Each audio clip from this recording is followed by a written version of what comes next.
പൂരനഗരിയെ ആവേശത്തിലാഴ്ത്തി Christmas പാപ്പമാരുടെ മഹാസംഗമം. Thrissur പൗരാവലിയും അതിരൂപതയും ചേർന്ന് സംഘടിപ്പിച്ച 10ാമത് bone നതാലയിൽ അണിനിരുന്നത് 10,000-ലധികം പാപ്പമാരാണ്. Christmas സ്നേഹത്തിന്റെയും സാഹോദര്യത്തിന്റെയും ആഘോഷമാണെന്നതിന്റെ ദൃഷ്ടാന്തമായിരുന്നു ഇന്ന് തൃശൂർ നഗരത്തിൽ കണ്ട ചുവപ്പ് നിറം. ആടിയും പാടിയും നഗരത്തിലിറങ്ങിയ ആയിരക്കണക്കിന് പാപ്പാമാർ സാഹോദര്യത്തിന്റെയും മതേതരത്വത്തിന്റെയും സാംസ്കാരിക തനിമയുടെ അടയാളമായി.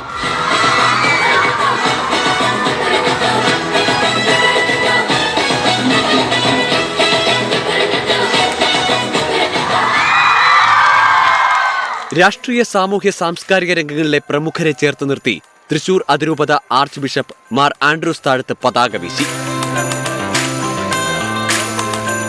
റോളർ സ്കേറ്റിംഗ് പാപ്പമാർ, വീൽചെയർ പാപ്പമാർ, കുട്ടിപ്പാപ്പമാർ, ഒരു ചുവപ്പൻ തരംഗം തൃശൂരിന്റെ ഹൃദയത്തിലൂടെ കടന്നുപോയി. വിവിധ ഭാഗങ്ങളിൽ നിന്നെത്തിയ 10,000-ലധികം പാപ്പമാരാണ് ബോൺ നതാലയുടെ ഭാഗമായത്.